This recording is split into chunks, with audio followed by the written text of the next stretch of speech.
Welcome back to the Deep Dive. Today we're going deep, ready to explore the world of Sri Aurobindo and his unique perspective on Tantra. Oh, yeah, this should be a good one. Yeah, I think people hear Tantra and they think of one thing. Right. And It's not quite that straightforward. not exactly. So let's get into it. Mhm. For folks who maybe aren't familiar with Sri Aurobindo, can you give us a little bit of background? Yeah, so Sri Aurobindo was an Indian philosopher and mystic who lived in the late 19th and early 20th centuries. Okay. And he really revolutionized the way we think about yoga and spirituality.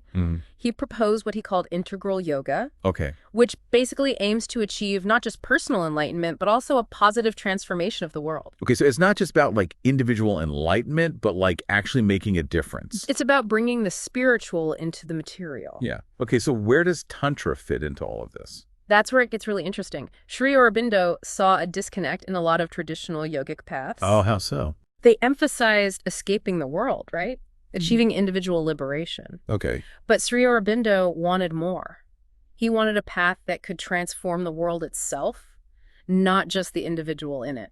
So he wasn't satisfied with just like personal enlightenment. He wanted something bigger. Exactly. He saw the potential in Tantra to bridge that gap. Oh, interesting. So Tantra is not just about, It's not just about the popular misconceptions. Right. Sri Aurobindo saw its essence as a way to harness this universal energy, Shakti. Shakti. Okay, so what exactly is Shakti? You can think of it as the fundamental creative force of the universe, the energy that drives everything. Oh, wow, so it's like the power source of the universe. Yeah, it's the power behind creation, behind manifestation.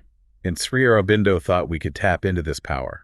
Like how? Well, he believed that Tantra provided a framework for understanding and working with Shakti. Oh, wow. So how did he see that working in practice? Well, he believed that by embracing the world, not rejecting it, we can Yeah. actually transform it. So instead of like trying to escape the material world, we should be engaging with it. Yeah, we can actually use the energy of the material world to fuel our spiritual growth and create positive change. Okay, so it's about like harnessing that energy instead of fearing it. Exactly. And Sri Aurobindo saw this as the key to achieving both personal and collective transformation. Oh, that's really interesting.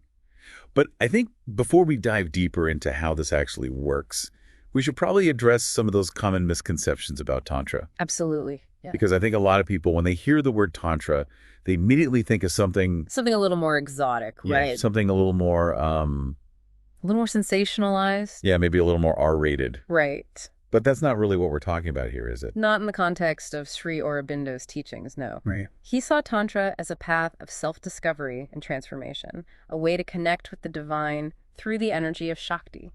Okay, so it's less about like, rituals and more about inner transformation. Yeah. It's about understanding the energy that flows through us and the universe and using that energy to evolve, to become more whole. Wow, that's a very different perspective. And it's a perspective that can be incredibly empowering because it tells us that we have the potential to create positive change, both within ourselves and in the world around us. Yeah, I can already see how this could be really transformative. So how did Sri Aurobindo reconcile this view of Tantra with all the other yogic paths out there, like the ones that do emphasize individual liberation? Well, Sri Aurobindo believed that different yogic paths, like Jnana Yoga, which is about knowledge, or Bhakti Yoga, which is about devotion, weren't actually contradictory, but rather complementary. Okay, so he wasn't saying like one path is better than another. He was saying they all have something to offer. Exactly. He felt that they could all be integrated into a more holistic system, a system that addressed all aspects of our being. Okay, so it's like a more well-rounded approach to spirituality. Right. It's about recognizing that we are complex beings with multiple dimensions, and that true spiritual growth involves cultivating all of those dimensions. I like that. And this idea of integration and synthesis, it seems like it was really central to his thinking. Absolutely. It's woven throughout his work. Do you happen to have a quote that illustrates that? Yeah, there's one that really gets to the heart of it. He wrote, "If our aim be a transformation of our integral being into the terms of God existence, it is then that a synthesis becomes necessary." Wow, that's powerful. So he's saying that if we want to truly transform ourselves, we can't just focus on one aspect of our being. We need to integrate all the different parts. Exactly. And he saw Tantra with its focus on harnessing Shakti as the key to achieving this synthesis. That's fascinating. So it's like Tantra is the thread that weaves all these different yogic paths together, creating a more complete and powerful approach to spiritual development. Precisely. It's about bringing together all of our faculties, our mind, our body, our emotions, our spirit, and aligning them with the divine. Okay, so we've talked about Shakti, we've talked about synthesis, but all this talk about transforming our being and achieving God existence, it can feel a bit abstract. It can. Can you give me a real-world example of what this integration might actually look like in practice? Absolutely. One of the key concepts Sri Aurobindo used to illustrate this is the idea of Purusha and Prakriti. Purusha and Prakriti. Okay, those are new ones. What are those? These are two fundamental concepts in his philosophy. Purusha represents the conscious soul, the observer, Okay. while Prakriti represents the nature soul, the active force that drives creation. Okay, so they're like two sides of the same coin, two essential aspects of reality. Exactly. And Sri Aurobindo saw these two forces engaged in a constant cosmic dance, a dynamic interplay that drives evolution. It's like a partnership. Yeah, a cosmic partnership. And he even compared them to the poles of rest and action, emphasizing their interconnectedness. So instead of denying the material world or trying to escape from it, it's about understanding how it interacts with our spiritual selves, how these two forces, Purusha and Prakriti, are constantly playing out within us and around us. You got it. And through this understanding, through this integration, we can achieve a higher level of being. Exactly. The goal is to recognize this cosmic dance, to see how Purusha and Prakriti are operating within us and around us, and ultimately to achieve a state of harmony between them. Okay, that makes sense. It's not about rejecting one aspect of reality in favor of another, but about understanding how they work together, how they contribute to the whole. Exactly. But where does this Divine Mother fit into all of this? I know Sri Aurobindo talked about her a lot, and it seems like a pretty central concept in his teachings. Yeah, the Divine Mother is essential to understanding Sri Aurobindo's integral yoga and his interpretation of Tantra. So who is this Divine Mother? Like, what does she represent? You can think of her as a personification of Shakti, the universal energy we were talking about earlier. Okay, so she's like the embodiment of that creative power. Exactly. She embodies the creative, nurturing, and transformative power of the universe.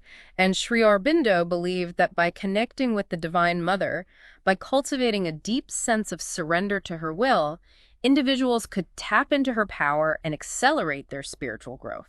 So it's like having a powerful ally on your side, a force that can guide and support you on your journey. Yeah, like a cosmic guide and protector. And a force that can help you navigate the challenges and unlock your true potential. Exactly. That's amazing. So how do we actually connect with this Divine Mother? How do we even begin to understand this concept? Well, one way is through the four powers that Sri Aurobindo associated with the Divine Mother. Oh, four powers. Like what? Tell me more. Yeah, he described the Divine Mother manifesting through four distinct but interconnected powers: Maheshwari, Mahakali, Mahalakshmi, and Mahasaraswati. Okay, those are some powerful sounding names. What do they represent? Each power embodies a specific aspect of the Divine Mother's nature, and they work together to support our spiritual growth and transformation. Wow, okay, I'm intrigued. Let's break them down one by one. What's Maheshwari all about? So, Maheshwari represents wisdom and knowledge. Okay, the wise one. Yeah, she's the quiet voice of intuition, guiding us towards a deeper understanding of ourselves and the universe. Think of those moments of clarity, those aha moments when a profound truth suddenly clicks into place. Oh yeah, I love those moments. It's like a light bulb goes off. That's Maheshwari at work, gently guiding us towards greater understanding. Okay, I like her already. Eh. So what about Mahakali? She sounds a bit more intense just from the name. Yeah, Mahakali is the fierce protector, the warrior goddess who helps us overcome obstacles and face our fears head on. Oh wow, so she's like the one who gives us the strength to keep going even when things get tough. Exactly. Imagine you're facing a challenge that seems insurmountable. Like when you just want to give up. Right. You might feel fear, doubt, even despair, but then a surge of strength rises within you, a determination to push through, to conquer the obstacle. That's Mahakali at work. Wow, so she's like our inner warrior. Yeah, she helps us tap into our inner strength and courage. Okay, I'm starting to see how these powers could be really helpful in navigating life's challenges. It's like having a whole team of divine helpers, each with their own unique gifts and talents. So we have wisdom and strength. What about the other two powers? Well, we have Mahalakshmi, who represents harmony, grace, and abundance. Ooh, abundance. I like the sound of that. Yeah, she reminds us that the spiritual path isn't all about struggle and austerity. There's also joy, beauty, and fulfillment to be found. Think of those moments when you feel a deep sense of peace and contentment, when you're surrounded by love and beauty, when everything seems to flow effortlessly. Okay, I can definitely relate to that feeling. It's like everything just clicks into the place. That's Mahalakshmi at work, bringing harmony and grace into our lives. Okay, so she's the one who brings the good vibes. Yeah, she reminds us to appreciate the beauty and abundance that surrounds us. Awesome. So that leaves us with Mahasaraswati. What's her domain? Mahasaraswati embodies skill, perfection, and the power of manifestation. Oh, so she's the creative one. Yeah, she's the creative force that helps us bring our visions into reality. Think of those moments of inspiration when a new idea bursts forth, those times when your skills flow effortlessly, when you achieve a level of mastery in your craft. Okay, so she's the one who helps us tap into our creative potential and make our dreams a reality. Exactly. She's all about bringing our unique gifts and talents into the world. This is fascinating. I'm starting to see how these four powers, representing different aspects of the Divine Mother, could actually play a very practical role in our lives. It's about recognizing that we're not alone on this journey. We have these powerful forces supporting us every step of the way. Yeah, it's like having a divine support system. Exactly. But I'm curious, how do we actually connect with these powers? How do we activate them within ourselves? That's a great question, and one that we'll explore further in the next part of our deep dive. Okay, can't wait. But for now, let's just appreciate the incredible power and potential that these four powers represent. Yeah, I think this is a really good foundation for understanding Sri Aurobindo's perspective on Tantra and how it can be used for both personal and collective transformation. And remember, we're just scratching the surface here. There's so much more to discover. Absolutely. So stay tuned for the next part of our deep dive, where we'll delve deeper into the practical applications of Sri Aurobindo's teachings and explore how we can actually connect with these divine powers in our everyday lives. It's going to be an exciting journey. I'm looking forward to it. So last time we were talking about these four powers of the Divine Mother. Maheshwari, Mahakali, Mahalakshmi, and Mahasaraswati. Right, and how they can help us on our path of transformation. Yeah, they're like our cosmic cheerleading squad. Exactly. But there's another key concept that Sri Aurobindo emphasized, something he saw as absolutely essential for this whole process to work. Oh, really? What's that? It's Shraddha. Shraddha? That's a new one. What does that mean? It's often translated as faith, but it's not quite the same as the way we typically think of faith in the West. Okay, so it's not just like blind belief. It's more than that. It's about a deep trust in the process, a confidence in the Divine Mother's guidance, a willingness to surrender to her will. Okay, so it's like having faith in the journey, even when things get tough or confusing. Exactly. It's about trusting that there's a bigger plan at play, even if we can't see it yet. So how do we cultivate Shraddha? Like, is it something we're born with, or is it something we can develop? Sri Aurobindo believed that Shraddha is a quality that can be cultivated and nurtured. It's not something that just appears overnight. It takes effort and practice. So what kind of effort? What kind of practice? Well, one of the first things we need to do is address the biggest obstacle to Shraddha. Which is? Skepticism. Yeah. That inner voice of doubt that whispers, is this real? Is any of this even possible? Oh yeah, I know that voice all too well. It can be pretty loud sometimes, especially when exploring profound concepts like the ones we're discussing today. Right, and Sri Aurobindo recognized that in a world that often prioritizes logic and reason over intuition and spiritual experiences, skepticism can be a powerful force. Yeah, it's easy to get caught up in the prove-it-to-me mindset. Exactly. But Sri Aurobindo also believed that skepticism could be overcome, not by ignoring it, but by addressing it directly. So you're saying it's not about blindly accepting everything we hear, but about engaging with our doubts in a constructive way. Precisely. He encouraged his followers to question, investigate, and seek evidence for themselves. So it's about approaching spirituality with an open mind, but also a critical mind. Exactly. It's about using our critical thinking skills to deepen our understanding, not to shut down the possibility of something greater. That makes sense. Yeah. Because if we're not allowed to question, then how can we truly know if something is true for us? It's about finding that balance between faith and reason. So instead of seeing skepticism as the enemy, you're saying we can use it as a tool for growth. Exactly. By engaging with our doubts, by questioning our assumptions, we can actually strengthen our faith.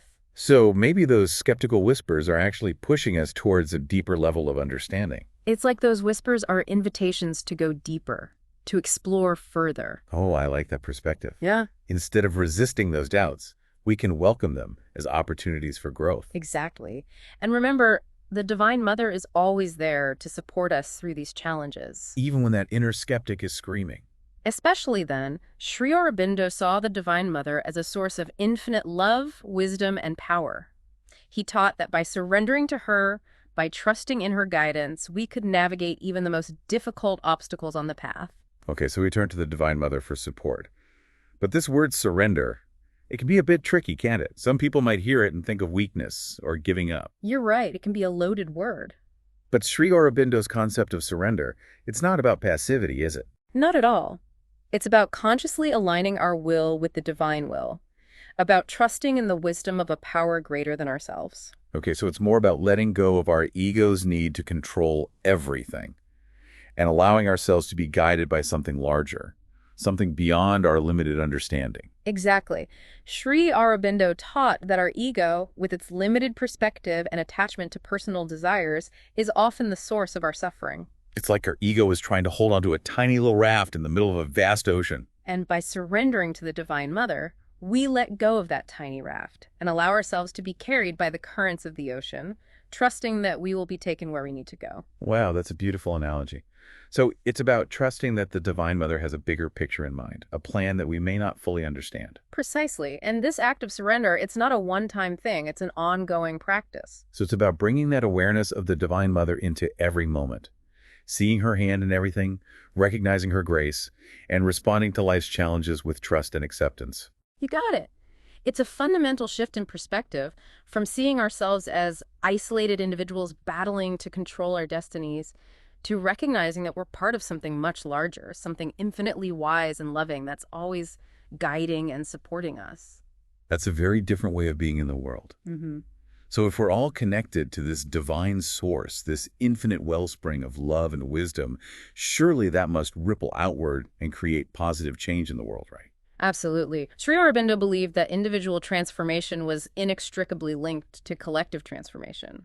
He saw the evolution of consciousness as a collective process. As more individuals awaken to their true nature, to their connection with the divine, the world inevitably reflects that shift. It's like we're all part of a grand cosmic dance, and as we each step into our own divine potential, we contribute to the evolution of the whole. Beautifully put. And Sri Aurobindo believed this evolution was moving towards a higher state of consciousness, what he called the supramental consciousness. The supramental. I remember us touching on that earlier. Can you remind me what that means? He describes supramental consciousness as a level of awareness that transcends the limitations of our current mental framework. It's a state of being where we're no longer bound by duality, by the separation between self and other, subject and object. It's a state of unity, wholeness, divine realization. So it's like a merging with the divine, complete unity. That's pretty mind-blowing. It is mind-blowing and also incredibly liberating. When you realize you are not separate from the divine, that you are already whole and complete, it changes everything. So it's not about striving to become something we're not, but about recognizing who we truly are, removing the veils of illusion and revealing the divine spark within. Yes, Sri Aurobindo believed this realization, this awakening to the supramental consciousness, was the next stage of human evolution. He saw it as a process already underway and believed we each have a role to play in facilitating it. Wow, so it's not just about our own enlightenment, but about contributing to a collective shift in consciousness, about helping to usher in a new era for humanity. That's an amazing thought, that we can each be a part of something so much bigger than ourselves. Sri Aurobindo believed this new era would be characterized by greater unity, harmony, and peace. He envisioned a world where conflict and suffering would be replaced by cooperation and understanding, where love and compassion would be the guiding principles. That's a beautiful vision, and it feels so needed in the world right now. Sri Aurobindo was not naive to the challenges we face. He knew the path to the supramental would not be easy, but he also believed it was inevitable, that the evolution of consciousness was an unstoppable force. So it's not a matter of if it will happen, but when. And what role do we play in all of this? Sri Aurobindo believed each of us has a unique part to play in this grand cosmic evolution. And by embracing the path of integral yoga, by cultivating Shraddha, by surrendering to the Divine Mother, And by tapping into the transformative power of Tantra, we can become conscious participants in this evolutionary leap. Wow, it sounds like you're saying that we each have the power to change the world simply by changing ourselves. In a way, Sri Aurobindo taught that by aligning our will with the divine will, by surrendering to the guidance of the Divine Mother, we become instruments for her grace and power to flow through us, transforming us and the world around us. It's like we're each tiny sparks of the divine, and by igniting our own inner flame, we contribute to a bonfire of transformation that can illuminate the entire world. That's a beautiful image. So now that we've laid out this bigger picture of evolution and transformation, let's bring things back down to earth for a moment. Okay. How do Sri Aurobindo's teachings actually translate into daily life? How do we integrate these profound concepts into our everyday routines? That's a great question. And Sri Aurobindo addressed this extensively in his writings. He believed that the spiritual path is not meant to be an escape from the world, but a way of engaging with it more fully, more consciously, and more compassionately. So it's not about retreating to a cave and meditating all day. Not at all. He encouraged his followers to live active, engaged lives, to participate in the world, and to contribute their talents and skills to society. But he also taught them to do so with a sense of detachment, with an awareness of the divine working through them. So it's about bringing that spiritual awareness, that connection with the Divine Mother, into everything we do, whether we're working, cooking dinner, or talking with friends. You've got it. Sri Aurobindo taught that every action, no matter how seemingly mundane, could be an opportunity for spiritual growth, for connecting with the divine, and for expressing our true nature. It's like turning every moment into a sacred act, a celebration of the divine. Exactly. And Sri Aurobindo believed that by approaching life in this way, we could gradually transform ourselves and the world around us. As we become more conscious, more compassionate, and more aligned with the divine, our actions naturally reflect those qualities. So it's like we become living embodiments of the Divine Mother's grace and love. Precisely. And Sri Aurobindo believed this was the ultimate goal of human evolution, to manifest the divine in the world, to create a society that reflects the truth, beauty, and harmony of the supramental consciousness. Wow, that's an incredible vision. It sounds like we are all co-creating a new world, a world that's more loving, more just, and more aligned with the divine. And Sri Aurobindo believed this new world wasn't some distant utopia, but a real possibility, something we could actively participate in creating. This is so inspiring. It's like a call to action, an invitation to step into our power and become agents of positive change in the world. It is a call to action that echoes through the ages, reminding us that we're not just individuals striving for our own enlightenment, but part of a grand cosmic evolution, a movement towards a higher consciousness that embraces all of humanity and all of creation. This has been such a mind-expanding conversation. I've learned so much, not just about Sri Aurobindo's teachings, but about the very nature of reality and our place in the universe. And we've only just begun to explore the depths of his wisdom. I know. There's so much more to uncover. But for now, we'll have to leave our listeners with this much to ponder. We'll be back soon with the final part of our deep dive into Sri Aurobindo and Tantra. Until then, keep seeking, keep questioning, and keep diving deep into the world of knowledge and discovery. Welcome back for the final part of our deep dive into the world of Sri Aurobindo and his unique perspective on Tantra. It's been quite a journey so far. It really has. You know, in the last part, we were talking about this idea of individual transformation leading to collective transformation. Right, that ripple effect. Exactly. And how that plays into Sri Aurobindo's vision of the supramental consciousness. Yeah, the next stage of human evolution. So can you remind us again, what exactly is this supramental consciousness? It's a pretty mind-blowing concept. It is. It's essentially a level of awareness that goes beyond the limitations of our current mental framework, our current way of thinking. So it's like a whole new way of perceiving reality. Yeah, you could say that it's a state of being where we're no longer trapped in duality, in the separation between self and other. So like no more us versus them mentality. Exactly. It's about realizing that we're all interconnected, that we're all part of this one divine consciousness. Wow, that's a pretty radical shift in perspective. It is. And Sri Aurobindo believed that this shift was not only possible, but inevitable. So he thought humanity was actually moving towards this supramental consciousness. He did. He saw it as the next stage of our evolution. But if it's inevitable, what role do we play in all of this? Do we just sit back and wait for it to happen? Sri Aurobindo believed that we could actually accelerate this process. Oh, really? How? By consciously aligning ourselves with the divine will, by surrendering to the guidance of the Divine Mother. That surrender thing again. It's a key concept in his teachings. And it's not about passivity, it's about actively choosing to align our will with something greater than ourselves. Okay, so it's like we become instruments for the divine to work through us. Exactly. And by doing so, we contribute to the emergence of this supramental consciousness, not just for ourselves, but for all of humanity. Wow, that's a pretty empowering thought, that we can each play a role in creating a better future. That's the beauty of Sri Aurobindo's teachings. It's not just about personal enlightenment, it's about transforming the world. So what does that look like in practice? How do we actually live out these teachings in our everyday lives? Well, Sri Aurobindo believed that the spiritual path was not about escaping the world, but about engaging with it in a more conscious way. So no need to go live in a cave. Not unless that's your calling. Okay, good to know. Because I kind of like having electricity and running water. Me too. The point is to bring that spiritual awareness, that connection with the Divine Mother, into every aspect of our lives. So whether we're at work, spending time with family, or just going for a walk, we can be mindful of the divine presence within us and around us. Exactly. And Sri Aurobindo believed that by doing so, we could gradually transform ourselves and the world around us. So it's like we become living examples of these teachings, radiating that divine energy out into the world. That's a beautiful way to put it. And it's a powerful reminder that even small acts of kindness, compassion, and awareness can make a difference.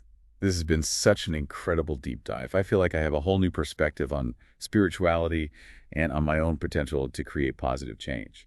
Sri Aurobindo's teachings are definitely transformative, and they offer so much hope for the future. They really do. And I hope our listeners feel inspired to explore these teachings further and discover for themselves the power of integral yoga and the Divine Mother. It's a journey worth taking. Absolutely. So until next time, keep seeking, keep questioning, and keep diving deep into the world of knowledge and discovery.